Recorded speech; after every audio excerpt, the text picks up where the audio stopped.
Om Sairam.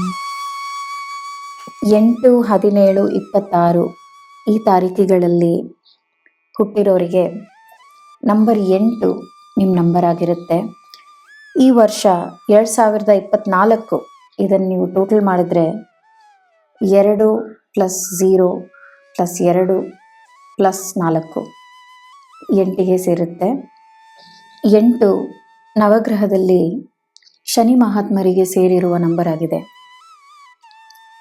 Date of birth 8 ಆಗಿರೋರಿಗೆ ಈ ವರ್ಷ 8 ಆಗಿರೋದು ಒಂದು ಡಬಲ್ ಪವರನ್ನು ತರುತ್ತೆ. ಪವರ್ ಅಂತಂದಾಗ ನಾಯಕತ್ವ, ಹೆಚ್ಚಾದ ಶಕ್ತಿ, ಅಧಿಕಾರ, ಒಳ್ಳೆ ಸಂಪಾದನೆ ಎಲ್ಲ ನಿಮ್ಮದಾಗಿರುತ್ತೆ. ಹಾಗಾಗಿ ಈ ಡಬಲ್ ಶಕ್ತಿಯನ್ನು ನೀವು ಯಾವುದಕ್ಕೆ ನೀಡ್ತೀರಾ ಅದು ಬಹಳ ಮುಖ್ಯ. ಪಾಸಿಟಿವ್, ನೆಗೆಟಿವ್ ಎರಡಕ್ಕೂ ನೀವು ಶಕ್ತಿ ನೀಡಬಹುದು. ಆದಷ್ಟು ಸಕಾರಾತ್ಮಕತೆ ಮಾತ್ರ ನಿಮ್ಮಲ್ಲಿರಬೇಕನ್ನೋ ನಿರ್ಧಾರ ನಿಮ್ಮದಾಗಿರಬೇಕು. ಪರಿಸ್ಥಿತಿ ಏನೇ ಆಗಿರಲಿ ಪಾಸಿಟಿವ್ ಆಗಿರಿ, ತಾನಾಗೆ ಎಲ್ಲ ಪರಿಹಾರ ಆಗುತ್ತೆ. ನೀವು ಮಾಡೋ ಇನ್ವೆಸ್ಟ್ಮೆಂಟ್ಗಳು ನಿಮಗೆ ಒಳ್ಳೆ ರಿಟರ್ನ್ಸ್ ಕೊಡುತ್ತೆ. ವಿಶೇಷವಾಗಿ ಪ್ರಾಪರ್ಟಿ ಇನ್ವೆಸ್ಟ್ಮೆಂಟ್ ಮಾಡಿ.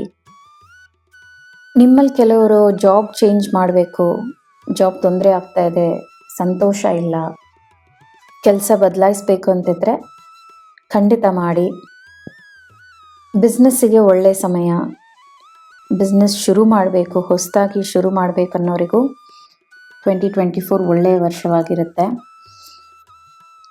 ಈ ವರ್ಷ ನೀವೆಲ್ಲರೂ ಮಾಡಬೇಕಾಗಿರೋ ಒಂದು ಮುಖ್ಯವಾದ ಕೆಲಸ ಅದೇನೆಂದರೆ, ನಿಮ್ಮ ಸಂಪಾದನೆ ಮತ್ತು ನಿಮ್ಮ ದಾನ ಧರ್ಮಗಳ ಕೆಲಸಗಳಲ್ಲಿ ಬ್ಯಾಲೆನ್ಸ್ ಇರಬೇಕು. ಒಳ್ಳೆಯ ಸಂಪಾದನೆ ಆಗುತ್ತೆ, ಆದಷ್ಟು ದಾನ ಮಾಡಿ.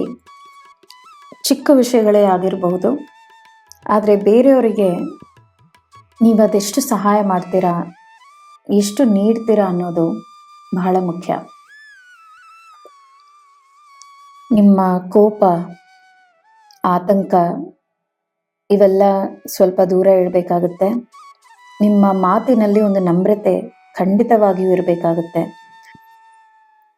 ನ್ಯಾಯವಾಗಿರೋದನ್ನು ನೀವು ಹೇಳ್ತೀರಾ, ಅದೇ ರೀತಿ ಬೇರೆಯವರು ಹೇಳೋದನ್ನು ನೀವು ಸ್ವಲ್ಪ ಗಮನ ಕೊಟ್ಟು ಕೇಳಿಸ್ಕೋಬೇಕು.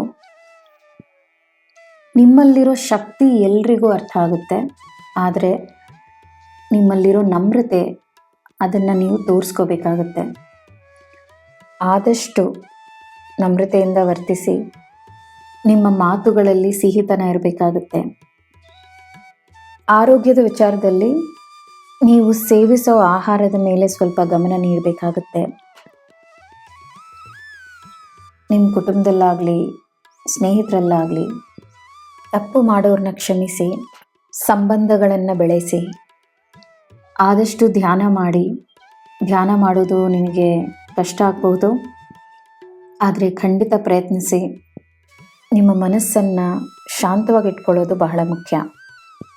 ಖಂಡಿತವಾಗಿಯೂ ನೀವು ನ್ಯಾಯದ ಕಡೆ ಇರಬೇಕಾಗುತ್ತೆ. ನಿಮ್ಮಲ್ಲಿರೋ ಹೆಚ್ಚಾದ ಶಕ್ತಿಯನ್ನು ಚೆನ್ನಾಗಿ ಉಪಯೋಗಿಸಿ. ನಿಮ್ಮ ಸಾಧನೆಗಳಾಗುತ್ತೆ. ಅದೇ ಸಮಯ ಬೇರೆಯವ್ರು ಮಾಡೋ ಸಾಧನೆಗಳಿಗೆ ನಿಮ್ಮಲ್ಲಿ ಸಂತೋಷ ಇರಬೇಕು, ಅದು ಬಹಳ ಮುಖ್ಯ. ಏಪ್ರಿಲ್ ಮತ್ತು ಜೂನ್ ತಿಂಗಳು ವಿಶೇಷವಾಗಿರುತ್ತೆ. ದೈವ ಭಕ್ತಿಯೇ ಸರ್ವಶ್ರೇಷ್ಠವಾದುದು. ಸಾಯಿಯ ಅನುಗ್ರಹ, ಸಾಯಿಯ ಆಶೀರ್ವಾದ ನಿಮ್ಮ ಮತ್ತು ನಿಮ್ಮ ಕುಟುಂಬದ ಮೇಲೆ ಸದಾ ಇರಲಿ. ಜೈ ಸಾಯಿರಾಮ್.